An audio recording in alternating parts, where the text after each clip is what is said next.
Hello विद्यार्थियों, स्वागत है आप सभी का ज्ञान बिंदु एकेडमी के यूट्यूब चैनल पे। मेरा नाम है मनीष उपाध्याय और हम यहाँ पे करने वाले हैं बिहार दरोगा के पुराने क्वेश्चन जो कि साइंस से रिलेटेड हैं। हमने ऑलरेडी फिजिक्स के क्वेश्चनों को कर लिया है और अब हम कर रहे हैं यहाँ पे केमिस्ट्री के क्वेश्चन। हमने ऑलरेडी 2 सेट यहाँ पे कर लिए हैं पीवाईक्यू के और अब हमारा तीसरा सेट है। इस तीसरे सेट में हम क्या कर रहे हैं, जो 2008 से लेकर के 2025 तक दरोगा के जितने भी पेपर हुए हैं सभी को हमने क्या किया है, हमने टॉपिक वाइज अरेंज कर दिया है। तो आज तीसरे टॉपिक पे या तीसरे शेड्यूल पे चलते हैं। यहां पे हम देखेंगे जो पहला प्रश्न हमारा है वो है सोडियम क्लोराइड में उपस्थित कौन सी अशुद्धता नमी सोखती है। इसमें दे रखा है कैल्शियम क्लोराइड। कैल्शियम क्लोराइड मतलब वो हमसे CaCl2 के बारे में बात कर रहे हैं। बोल रहे हैं पोटेशियम क्लोराइड KCl के बारे में बात कर रहे हैं। यहां पे कह रहे हैं सोडियम सल्फेट Na2SO4 इसके बारे में बात कर रहे हैं और बोल रहे हैं MgCl2। अब अगर हम यहाँ पे बात करें नमी सोखने वाले तत्व के बारे में, यौगिक के बारे में बात करें तो वो है MgCl2। यहाँ पे जो 2 ऑप्शन हमें ये दिए हुए हैं इनमें से हमारा ये ऑप्शन सही हो जाएगा, बट इससे रिलेटेड और जो भी चीज है उनको भी हम देख लेते हैं। तो इसका काम क्या है, मैग्नीशियम क्लोराइड का इसका काम है नमी सोखना। नमी सोखना, नमी सोखना का मतलब आप समझ लीजिए कि अगर नमक को आप कुछ देर के लिए खुला छोड़ देते हैं तो वो क्या करता है, हवा में जितनी भी नमी उपस्थित है अर्थात पानी की वाष्प के रूप में जो मात्रा उपस्थित है उसको वो सोख लेता है और धीरे धीरे चिपचिपा या गीला हो जाता है। इसी को हम क्या कहते हैं, हाइग्रोस्कोपिक मटेरियल कहते हैं। तो कुछ ऐसे पदार्थ होते हैं जो वातावरण से नमी को सोखते रहते हैं और गीले हो जाते हैं, तो उन्हीं को हम क्या कहते हैं, हाइग्रोस्कोपिक कहते हैं। तो MgCl2 का नेचर कैसा है, ये हाइग्रोस्कोपिक है या आर्द्रता ग्राही है ये। इसके बाद ये और क्या करता है, तो भैया टोफू जमाने में भी इसका प्रयोग किया जाता है। आजकल तो इंडिया में भी टोफू का बड़ा चलन चल गया है।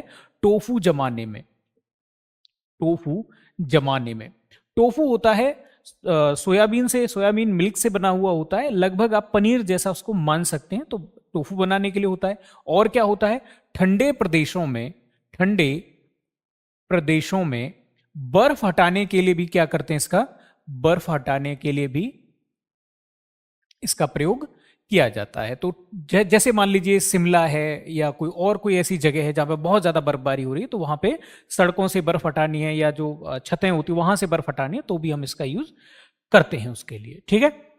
इसके अलावा लकड़ियों में क्या हो जाता है कि लकड़ी अगर पानी के टच में रहेगी तो वो बनी हुई है सेलुलोज से, और सेलुलोज क्या होता है, धीरे धीरे पानी के कांटेक्ट में आकर के खराब हो जाता है, सड़ जाता है। तो लकड़ी को वाटर प्रूफ बनाने के लिए भी हम इसका प्रयोग करते हैं। लकड़ी को वाटर प्रूफ बनाने में ये इसके अन्य प्रयोग हैं। ठीक है। अब आगे बढ़ते हैं, अगला प्रश्न देखते हैं। इसको आप एक बार स्क्रीनशॉट लेना चाहें तो ले सकते हैं। नेक्स्ट जो प्रश्न है उसमें कहा गया है कि फास्फोरस का कौन सा अयस्क नहीं है। तो बोल रहे हैं ये फॉस्फोराइट, क्लोरापाटाइट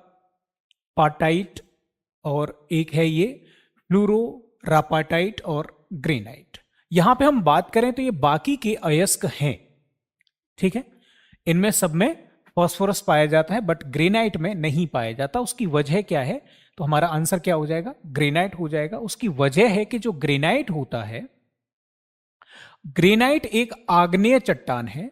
आग्नेय चट्टान अर्थात जो लावा से बनी होती है और जिसमें उपस्थिति किसकी ज्यादा होती है, तो इसमें सिलिकॉन तथा एल्युमिनियम के ऑक्साइड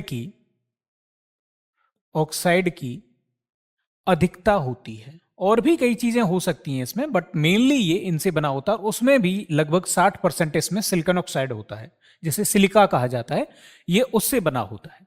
ठीक है। हार्डेस्ट चट्टान इसको कंसिडर किया जाता है एक तरह से। तो यहां पे हमसे पूछा गया, अगर हम फास्फोरस की बात करें तो भाई देखो, फास्फोरस हमारा काम का तो यहां हो गया। अब थोड़ा और भी जो इधर की बातें हैं, फास्फोरस, फास्फोरस क्या है, पी से रिप्रेजेंट करेंगे, 15वां नंबर पड़ता है इसका आवर्त सारणी में। और इसका काम क्या है, तो ये उर्वरकों में इसका प्रयोग होता है, उर्वरक। और इसका प्रयोग कुछ दवाओं में भी हो सकता है, उर्वरकों में। अब ये होता क्या है, तो ये पौधे की या जंतु भी कह सकते हैं, जीव की कह सकते हैं, जीव की वृद्धि का कारक है। क्यों? क्योंकि ये क्या पाया जाता है, आनुवंशिक पदार्थ या आनुवंशिक मटेरियल में ये मिलता है। मतलब हमारे डीएनए आरएनए में ये हमको मिलता है। ठीक है।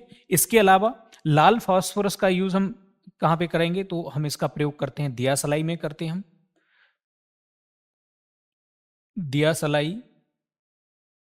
दियासलाई में इसका प्रयोग करते हैं। और कहां पे इसका प्रयोग करते हैं, तो इसका प्रयोग हम करते हैं चूहों को मारने के लिए। जो दवा बनाई जाती है चूहों को, रोडेंट्स को मारने में भी हम इसका प्रयोग करते हैं। ठीक। श्वेत फास्फोरस होता है, वो स्वतः प्रदीप्त होता है, उसको हवा में छोड़ेंगे तो वो अपने आप आग पकड़ लेता है, उसमें ये नेचर पाया जाता है। तो आगे बढ़ते हैं।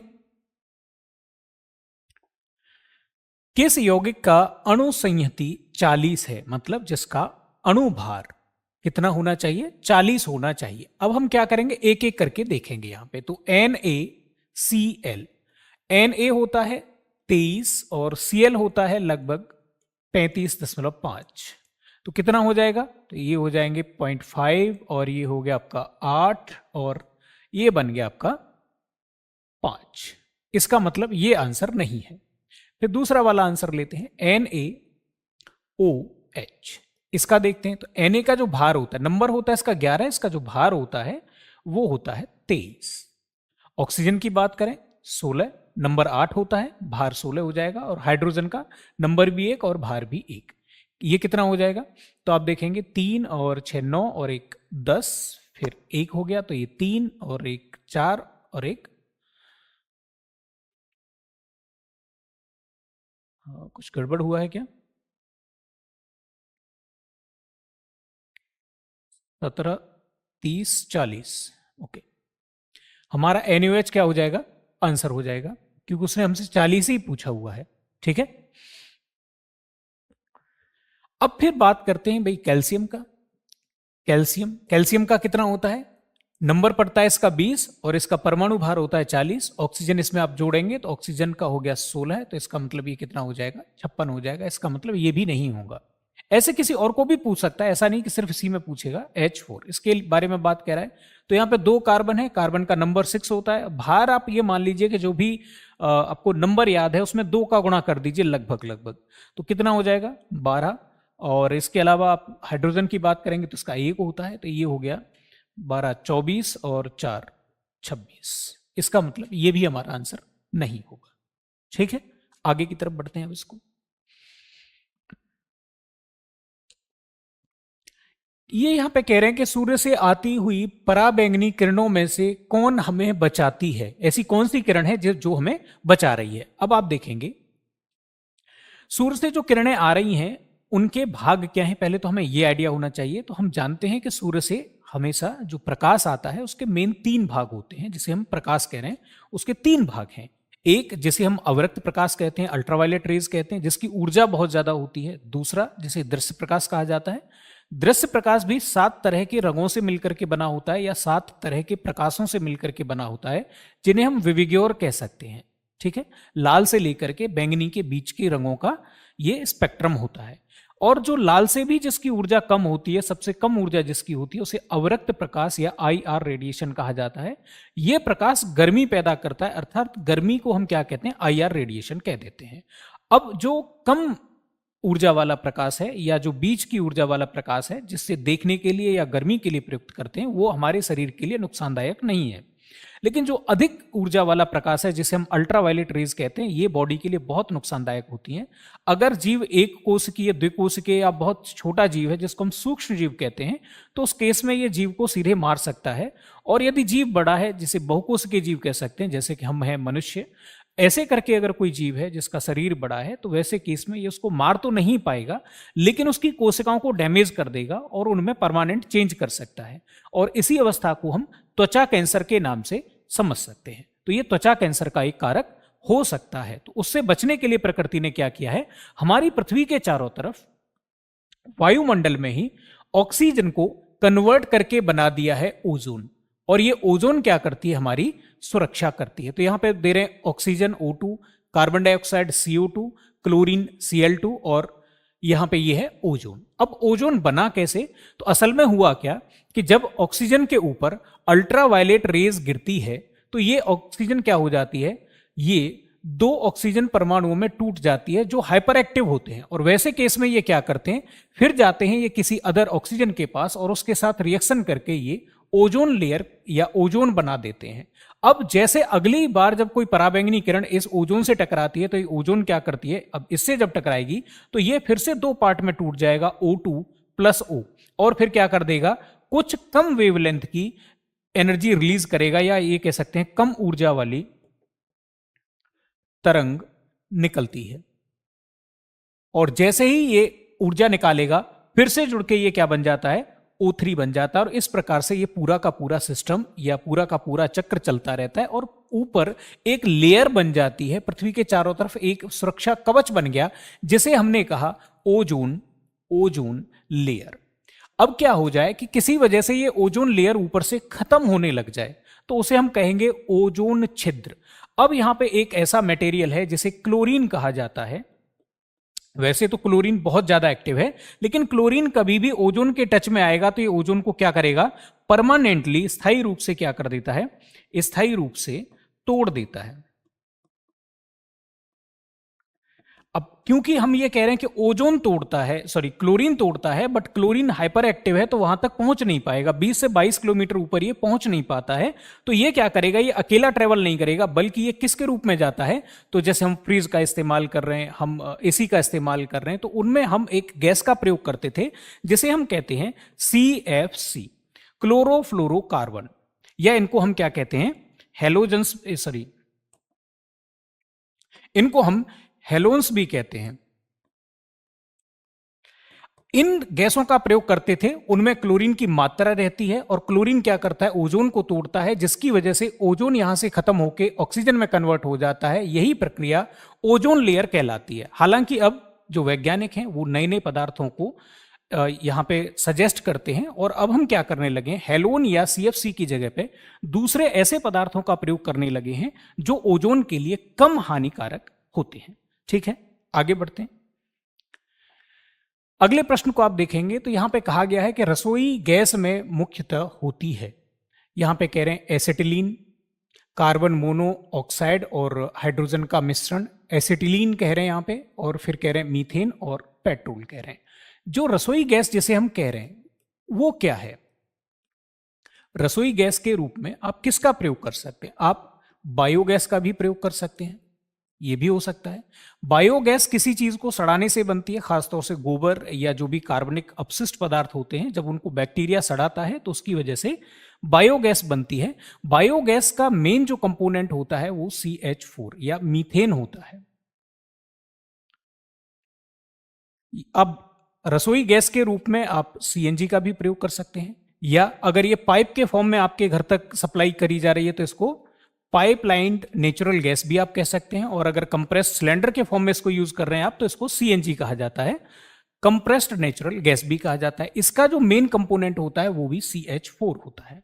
आप रसोई गैस के रूप में आप LPG का भी प्रयोग कर सकते हैं। जब पेट्रोलियम को गर्म करके उसको जमाया जाता है या उसका प्रभाजी आसवन किया जाता है तो उससे अलग अलग कंपोनेंट निकलते हैं, उसमें पेट्रोल भी है, डीजल भी है, और एक कंपोनेंट उसमें LPG भी होता है। LPG का जो मुख्य कंपोनेंट है वो ब्यूटेन होता है। वो क्या होता है, ब्यूटेन होता है मुख्य रूप से, और भी चीजें होती हैं बट ब्यूटेन उसमें मुख्य रूप से। अब हमको देखना पड़ेगा कि यहाँ पे हमको जो ऑप्शन दे रखे हैं क्या वो इनमें से मैच करते हैं। तो हमारे लिए ब्यूटेन यहाँ पे कहीं ऑप्शन में दे नहीं रखा है, तो हमारे लिए एक ही ऑप्शन बचता है, वो क्या है, वो है मीथेन। आगे बढ़ते हैं।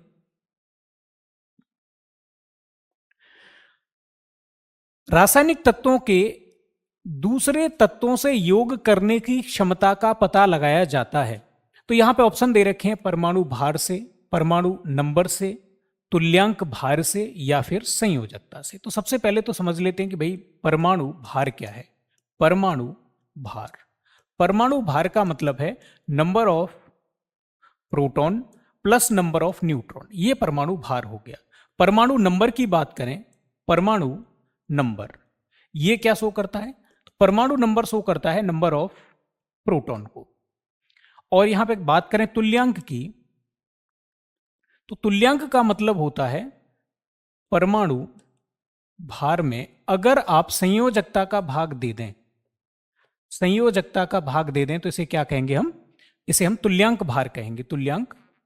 अब यहां पे हमको देखना होगा, प्रश्न में कहा जा रहा है कि इस रासायनिक तत्वों के दूसरे तत्वों से योग करने की क्षमता का पता लगाया जाता है, तो इसके लिए हमको देखना पड़ेगा पहले परमाणु भार।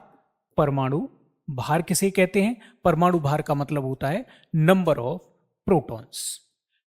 और अगर हम बात करें प्लस न्यूट्रॉन, परमाणु क्रमांक की, परमाणु क्रमांक, तो क्रमांक का मतलब होता है नंबर ऑफ प्रोटॉन्स। किसी परमाणु में कितने प्रोटॉन उपस्थित हैं उसे हम क्या कहेंगे? परमाणु नंबर कहेंगे। तुल्यांक भार की अगर हम बात करें तो तुल्यांक भार का मतलब होता है यहां पे परमाणु भार, परमाणु भार, और इसमें आप क्या कर दीजिए, वैलेंसी या संयोजकता का भाग दे दीजिए। तो इसे हम क्या कहेंगे? तो इसे हम कहेंगे तुल्यांक भार। अब आते हैं संयोजकता या वैलेंसी क्या होती है। संयोजकता क्या होती है? संयोजकता का मतलब होता है परमाणु को, परमाणु की इलेक्ट्रॉन आवश्यकता या एक दूसरे से बांटने की क्षमता। अब जैसे मान लीजिए मैंने कहा कि Na क्या कर सकता है? अपना एक इलेक्ट्रॉन दे सकता है, और दूसरा मैंने लिया क्लोरीन, तो क्लोरीन क्या कर सकता है? एक इलेक्ट्रॉन ले सकता है। तो वैसे केस में क्या हो जाएगा? NaCl बन जाएगा। वहीं अगर मैंने मान लीजिए एल्युमिनियम की बात अगर मैं करूं तो मैं कहूंगा कि एल्युमिनियम 3 इलेक्ट्रॉन दे सकता है, क्लोरीन 1 ले सकता है। इसका मतलब एक एल्युमिनियम के साथ 3 क्लोरीन जुड़ सकते हैं, तो यह बन जाएगा AlCl3, एल्युमिनियम क्लोराइड। इसका मतलब कोई तत्व दूसरे तत्व से कितना मिलेगा, कैसे मिलेगा, ये जो कैपेसिटी है ये हमको इलेक्ट्रॉन देने या इलेक्ट्रॉन लेने की क्षमता से, देने या फिर इलेक्ट्रॉन लेने की क्षमता से पता चल रहा है, और इसी क्षमता को हम क्या कहते हैं? संयोजकता के नाम से जानते हैं। ठीक है, आगे बढ़ जाते हैं। प्रश्न में आप देखेंगे जल जिसमें कैल्शियम अथवा मैग्नीशियम के घुलनशील लवण होते हैं कहलाता है। यहां पे कह रहे हैं कठोर जल, भारी जल, मृदु जल और लवणीय जल। अब देखिए यहां पे अगर हम बात करें तो सभी तरह के जो जल हैं उनको समझ लेते हैं। मृदु जल, मृदु जल का मतलब है, मृदु जल का मतलब है यहां पे सिर्फ इतना, साबुन के साथ, कोई भी जल अगर ऐसा है साबुन के साथ झाग देता है, अगर वो साबुन के साथ क्रिया कर ले तो उसे क्या कहेंगे? मृदु जल कहेंगे। और अगर मैं आपसे कहूं कि भारी जल क्या होता है, तो भारी जल का मतलब है, भारी जल का मतलब है हाइड्रोजन का एक समस्थानिक है जिसे ड्यूटीरियम कहा जाता है। तो ड्यूटीरियम, ड्यूटीरियम का ऑक्साइड, ड्यूटीरियम का ऑक्साइड या D2O को हम क्या कहते हैं? भारी जल कहते हैं। और मृदु जल में क्या हो सकता है? कुछ अशुद्धियां भी मिली हुई हो सकती हैं। लवणीय जल का मतलब क्या है? लवणीय जल, लवणीय जल क्या हो सकता है? जल प्लस लवण। लवणीय जल दो प्रकार का हो सकता है, एक ये मृदु हो सकता है और दूसरा ये क्या हो सकता है? कठोर हो सकता है। कठोर जल किसे कहते हैं? कठोर जल उसे कहते हैं जिसमें क्या हो? जिसमें कैल्शियम और मैग्नीशियम, कैल्शियम तथा मैग्नीशियम की अशुद्धियां या इसके क्या हो कि लवण घुले हों, लवण घुले हों। इसमें लवण भी दो प्रकार के हो सकते हैं। यदि इस एक को कहेंगे हम अस्थाई, अस्थाई कठोर। अच्छा, ये कठोर जल की एक और हो जाएगी, साबुन के साथ जो जल झाग नहीं बनाता, साबुन के साथ ये झाग नहीं बनाता, झाग नहीं बनाता, उसे हम क्या कहते हैं? उसे कठोर जल कहते हैं। ये दो प्रकार का होता है। अस्थाई कठोर का मतलब होता है जब कैल्शियम और मैग्नीशियम के बाई कार्बोनेट हों, बाई कार्बोनेट हों घुले हुए, तो उनको क्या कहा जाता है? अस्थायी कठोर जल कहा जाता है। अस्थायी कठोर जल को गर्म करके आप क्या कर सकते हैं? उसको मृदु जल में कन्वर्ट कर सकते हैं। इसका इलाज क्या है? तो गर्म कर दीजिए, ये इसका इलाज हो गया। एक होता है परमानेंट कठोर जल या हार्ड वाटर। परमानेंट कठोर में क्या होता है? कैल्शियम एंड मैग्नीशियम के क्या होते हैं? क्लोराइड और क्या होते हैं? सल्फेट होते हैं। अगर कैल्शियम और मैग्नीशियम के बाइकार्बोनेट हैं तो अस्थायी कठोर जल कहेंगे, और अगर कैल्शियम और मैग्नीशियम के क्लोराइड और सल्फेट हैं तो उस कंडीशन में से स्थायी कठोर जल कहेंगे। स्थायी कठोर जल को ठीक करने के लिए, उसको मृदु बनाने के लिए क्या किया जाता है? इसमें Na2CO3 या सोडियम कार्बोनेट मिलाकर के पानी को गर्म किया जाता है, ट्रीट किया जाता है। इसके लिए परम्यूटेट विधि का भी प्रयोग किया जाता है, और इसमें क्या किया जाता है? ये पानी फिर तब जाकर के मृदु जल में कन्वर्ट होता है। तो आई थिंक ये आपको समझ में आ गया होगा कि अगर कैल्शियम मैग्नीशियम के घुलनशील लवण हैं, चाहे वो कार्बोनेट्स हों, बाइकार्बोनेट्स हों, या फिर वो क्लोराइड और सल्फेट हों, हर एक कंडीशन में इसको क्या कहा जाएगा? कठोर जल कहा जाएगा। लवणीय जल में लवण कुछ भी हो सकते हैं, वो कैल्शियम के भी हो सकते हैं, किसी अदर के भी हो सकते हैं, वो किसी भी प्रकार के हो सकते हैं। तो लवणीय जल बहुत ज्यादा विस्तृत फील्ड हो गया। उसका एक सेगमेंट है जो क्या है?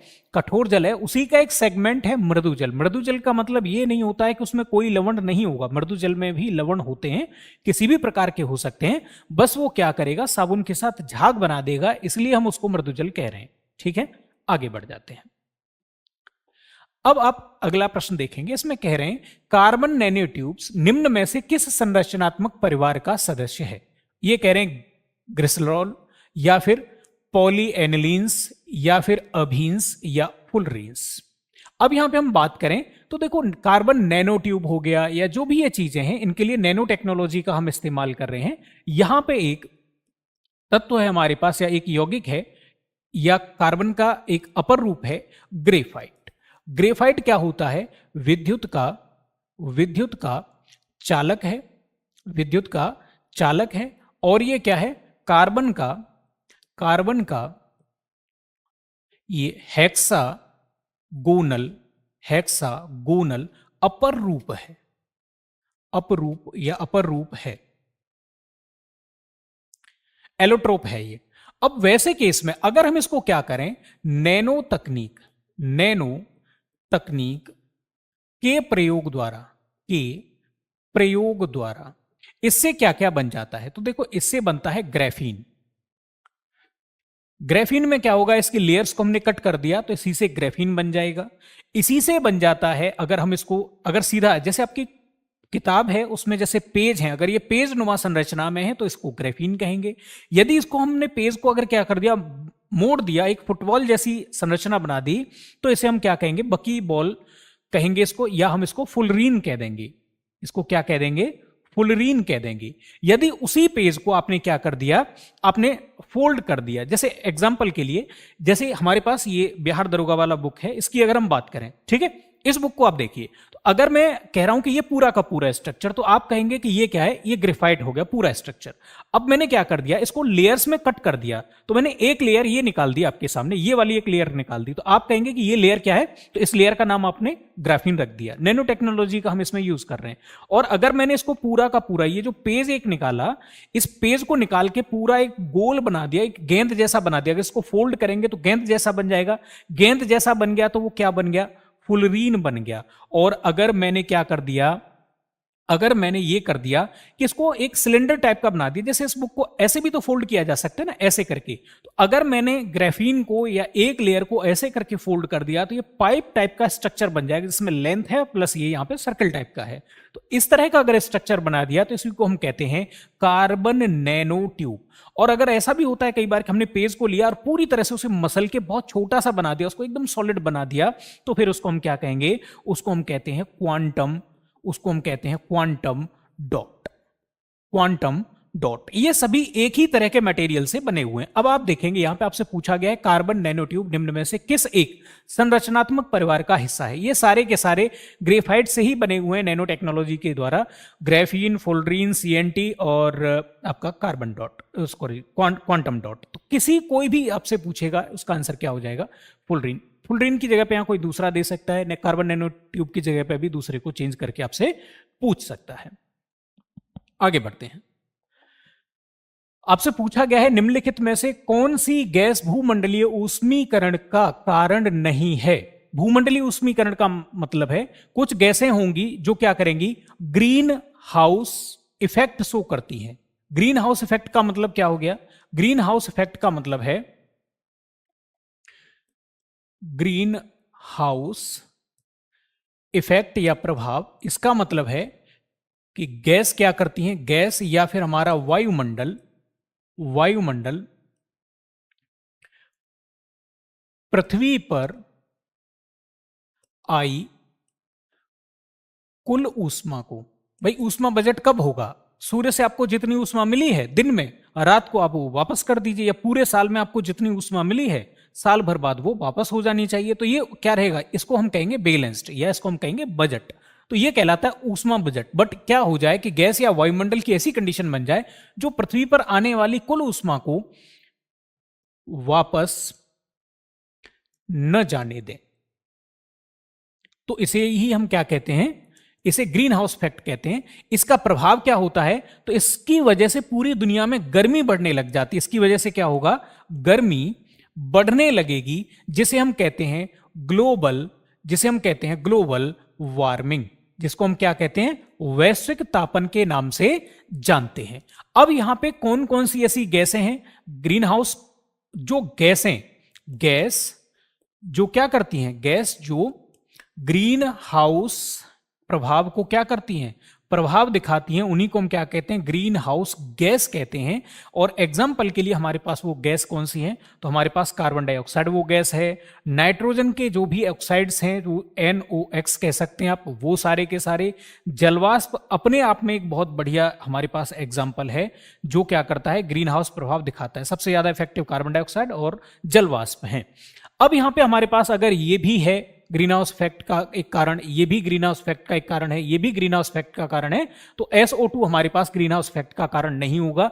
ये कारण होता है अम्लीय वर्षा का, ये कारण होता है अम्लीय वर्षा का। असल में क्या होता है, जब SO2 पानी जो बरसात का पानी उसके साथ क्रिया करता है तो ये बना लेता है H2SO4, जिसे हम सल्फ्यूरिक एसिड के नाम से जानते हैं, जिसे हम क्या करते हैं, सल्फ्यूरिक एसिड के नाम से जानते हैं। ऐसे ही इसके साथ नाइट्रोजन के जो ऑक्साइड हैं वो भी पानी के साथ क्रिया करके नाइट्रिक एसिड के रूप में बरसते हैं, और दोनों का कंबाइंड फॉर्म ही क्या कहलाता है, अम्लीय वर्षा कहलाता है। तो यहां पे SO2 किसके लिए मेनली कारक है, तो ये अम्लीय वर्षा के लिए, एसिडिक रेन के लिए ये रेस्पॉन्सिबल है। आगे बढ़ते हैं। आपसे पूछा गया है कि निम्नलिखित सूत्रों में से कौन सा कैल्शियम कार्बोनेट को निरूपित करता है। कार्बोनेट शब्द जहां भी आएगा, कैल्शियम को हम निरूपित करते हैं Ca से, और कार्बोनेट का मतलब होता है यहां पे CO3। CO3 को 2 इलेक्ट्रॉन की जरूरत है और कैल्शियम 2 इलेक्ट्रॉन दे सकता है, देन उस कंडीशन में दोनों कंबाइंड हो जाएंगे तो ये बन जाएगा कैल्शियम कार्बोनेट। अब यहां पे आपसे पूछा गया है ये है क्या, ये है या फिर ये है। तो देखो यहां पे ये शब्द क्या डिनोट करता है, तो ये कार्बोनेट को डिनोट करता है, कार्बोनेट। ये जो पीछे लगा हुआ है ये सल्फेट को डिनोट करता है, तो ये क्या करता है, सल्फेट को डिनोट करता है।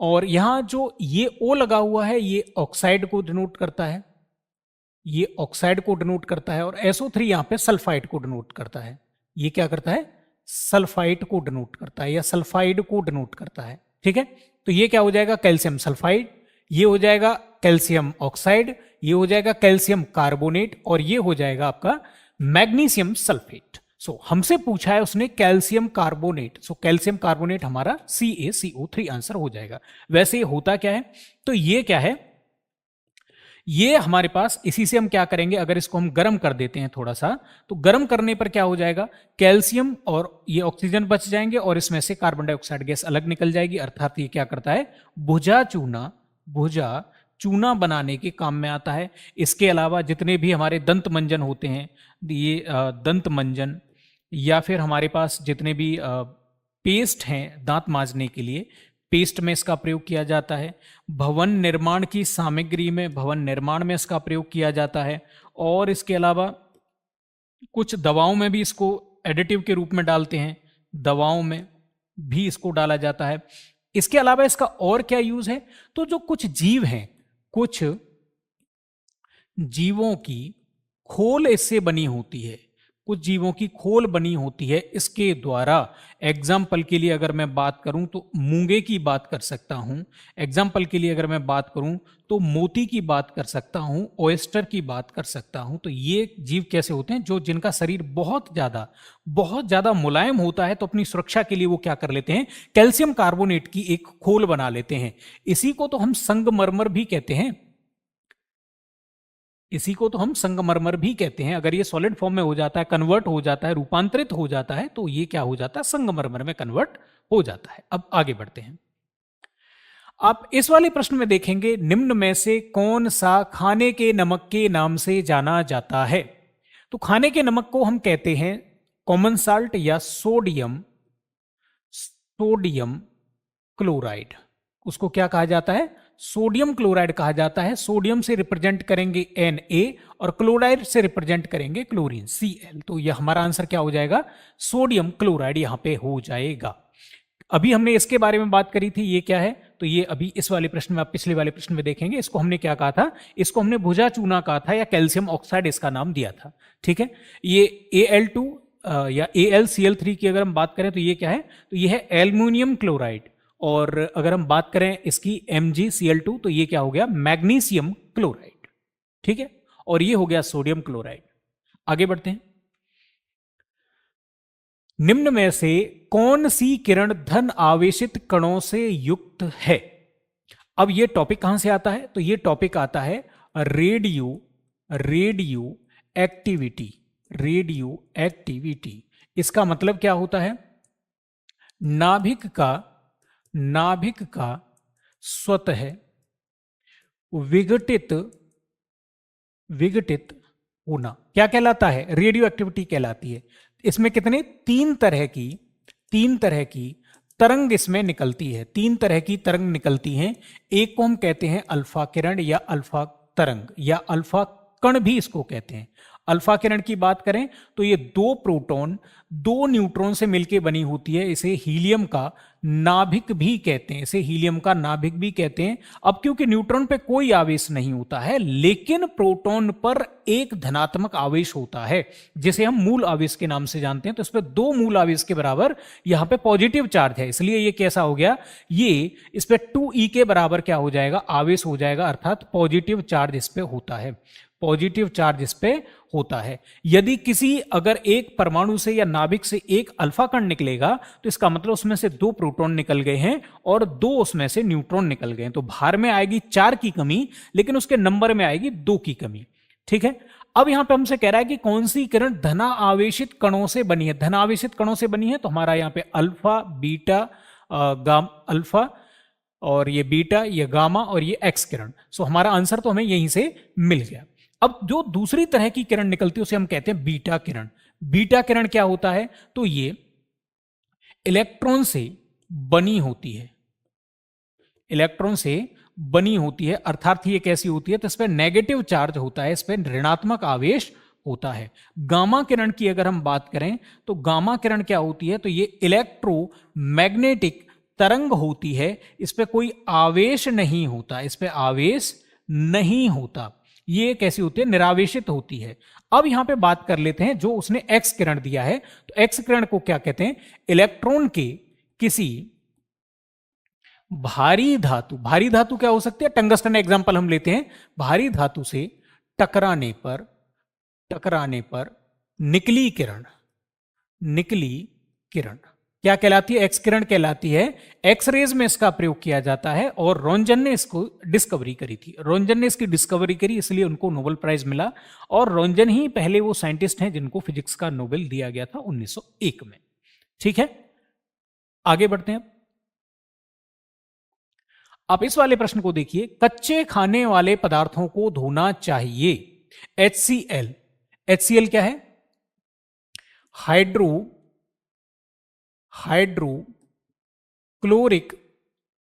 हाइड्रोक्लोरिक अम्ल।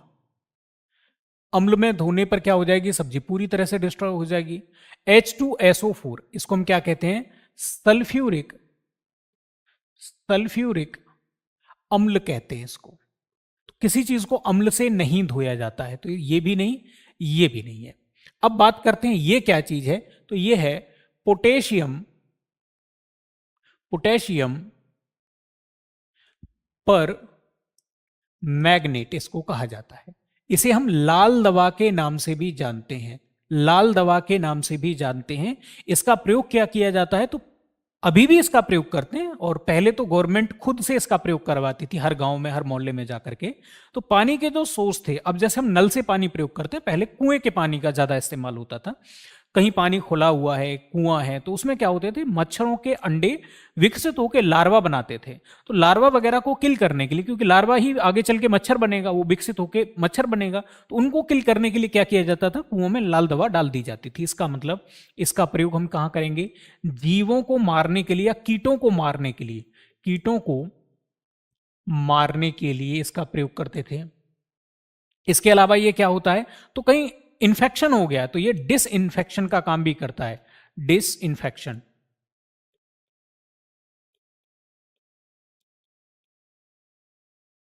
तो कहीं पे कोई चीज सड़ रही है, तो वैसी चीजों को रोकने के लिए, क्योंकि कोई चीज सड़ती कब है? जब उसको छोटे छोटे कीड़े वगैरह क्या करते हैं, खा करके उसको बर्बाद करने लगते हैं। तो उससे बचाने के लिए भी हम इसका प्रयोग करते हैं। तो ये भी क्या हो जाएगा? छोटे कीड़ों को मार रहा है, तो वैसे ये मनुष्य के लिए बहुत ज्यादा नुकसानदायक नहीं है, बट फिर भी नुकसान तो करेगा। अब ऐसे केस में हमारे पास जो बचा, ये भी इसका मतलब नहीं होगा। हमारे पास बचा क्या? NaOH। इसी को हम क्या कहते हैं? इसी को हम कहते हैं सोडियम हाइड्रोक्साइड। इसको हम क्या कहते हैं? सोडियम हाइड्रोक्साइड, या इसको हम कहते हैं कास्टिक। इसको हम कास्टिक सोडा भी कहते हैं। इसका यूज कहां पे करते हैं? तो साबुन बनाने में भी इसका प्रयोग साबुन बनाने में किया जाता है। इसी से हमको क्या करना चाहिए? खाद्य पदार्थों को धो लेना चाहिए। ये क्षारीय है, और क्षारीय होने की वजह से क्या करता है? जीवों को वहां से किल कर देता है, सूक्ष्म जीवों को हटाने का काम करता है। अगर वहीं हम HCl का प्रयोग करेंगे तो सब्जी ही जल जाएगी। जो जैसे मान लीजिए हमको गाजर को साफ करना है, सब्जी ही जल जाएगी। बट ऐसे केस में वो ये जलाता वलाता उतना ज्यादा नहीं है, बट बाकी जीवों को वहां से ये क्या कर देगा? परमानेंटली हटा देगा। नेक्स्ट प्रश्न पे आते हैं। निम्नलिखित में से किसमें चांदी नहीं है? निम्नलिखित में से किसमें चांदी नहीं है? आपसे यह पूछा गया है। देखो, हॉर्न सिल्वर की बात कर सकते हैं हम यहाँ पे, मडिक सिल्वर की बात कर सकते हैं, लूनार कास्टिक की बात कर सकते हैं, और जर्मन सिल्वर की बात कर सकते हैं। सब में सिल्वर आता है, बट ये जो जर्मन सिल्वर है, इसको ही हम क्या कहते हैं? ये असल में क्या है? एक मिश्र धातु है। ये एक क्या है? मिश्र धातु है, जिसमें चांदी नहीं होता। बस एक इसका निकनेम है, चांदी नहीं होता इसमें चांदी नहीं होता। बाकी हम देखेंगे लूनार कास्टिक, तो ये क्या हो गया? ये AgNO3 को हम क्या कहते हैं? लूनार कास्टिक कहते हैं, या इसको हम क्या कह सकते हैं? इसको सिल्वर नाइट्रेट के नाम से भी जाना जाता है। हॉर्न सिल्वर की अगर हम बात करें तो इसको हम AgCl भी कहते हैं, और मणिक सिल्वर की बात करें तो इसको हम AgBr भी कहते हैं। तो इसका मतलब इसमें भी क्या है? इसमें भी चांदी है, इसमें भी चांदी है, तो ये भी है, ये भी है, और इसमें भी आप देखेंगे चांदी है। इसका मतलब इन तीनों में चांदी है। तो किसमें चांदी नहीं है? इसमें चांदी नहीं है। ये असल में क्या है? कॉपर और बहुत सारी चीजों को मिलाकर के बनाई गई एक मिश्र धातु है, जिसमें चांदी नहीं होता है। अगले प्रश्न पे हम आगे बढ़ते हैं। अब अगले प्रश्न पे हम आगे बढ़े तो हमें पता चलेगा यहां पे कि रेडियो सक्रियता की खोज निम्न में से किसके द्वारा करी गई थी। हमने अभी रेडियो सक्रियता वाला एक क्वेश्चन भी किया था, और अब हमसे पूछ रहा है यहां पे Henri Becquerel, Thomson, Kelvin and Rutherford. तो अगर हम बात करें बैकरल की, तो हेनरी बैकरल ने क्या किया था? रेडियो रेडियो सक्रियता की खोज करी है। किसकी खोज करी है? रेडियो सक्रियता की खोज करी है। और बैकरल के साथ ही मैडम क्यूरी को क्या दिया गया है? यहां पे नोबेल प्राइज दिया गया है रेडियो सक्रियता की खोज के लिए। केल्विन की अगर हम बात करें, केल्विन की हम बात करें तो इन्होंने क्या किया है? केल्विन पैमाना एवं परम ताप की खोज की या परम शून्य की खोज की। रदरफोर्ड की अगर हम बात करें तो इनको कहा जाता है कि इन्होंने क्या किया है? नाभिक की खोज इन्होंने करी है रदरफोर्ड ने। ठीक है, परमाणु मॉडल भी दिया है जिसको हम क्या कहते हैं? परमाणु का सोलर मॉडल भी कहा जाता है। यह भी इन्होंने दिया है। परमाणु का सोलर मॉडल इनके द्वारा दिया गया है। और फिर आगे बढ़ते हैं तो हमें यहां पे आता है थॉमसन की अगर हम बात करें तो इन्होंने इलेक्ट्रॉन की खोज करी है। इसके अलावा इन्होंने क्या किया है? तो इन्होंने परमाणु का तरबूज मॉडल या पुडिंग मॉडल भी इन्होंने दिया है। इन्होंने परमाणु का तरबूज मॉडल दिया है। हमसे पूछा गया है रेडियो सक्रियता की खोज। रेडियो सक्रियता की खोज किसने करी है? तो रेडियो सक्रियता की खोज हेनरी बैकरल के द्वारा की गई है। ठीक है, तो आज की जो क्लास है इसको हम यहीं विराम देंगे। आपके जो क्वेश्चंस हैं वो लगातार आप लगाते रहिए। मैंने आपको एक बुक भी सजेस्ट करी है जिस बुक का नाम है ज्ञान बिंदु एकेडमी की तरफ से, ये ज्ञानधारा पब्लिकेशन के द्वारा बिहार दरोगा प्रारंभिक परीक्षा 2025 के लिए बुक निकाली गई है। 2 वॉल्यूम में है। आपने मुझे लगता है जहां तक 1 वॉल्यूम कर भी लिया होगा। कमेंट में आप बताइए भी आपको बुक कैसी लगी है। इस बुक की खासियत यही है कि इसको एनसीईआरटी जैसी स्टैंडर्ड बुक से इसमें सारे के सारे एक्सप्लेनेशन दिए हैं, तो कोई कंफ्यूजन या इस तरह की चीज नहीं आएगी। जो भी आप पढ़ेंगे वो ऑथेंटिक ही पढ़ेंगे क्योंकि एनसीईआरटी को ही इसमें बेस बनाया गया है। इसके अलावा आपको एक रफ आइडिया भी हो जाएगा कि एग्जाम में प्रेशर कैसा होता है, उस प्रेशर को हैंडल कैसे करना होता है। तो इसी के साथ आज के इस क्लास को हम यहीं विराम देंगे। तब तक के लिए बहुत बहुत धन्यवाद।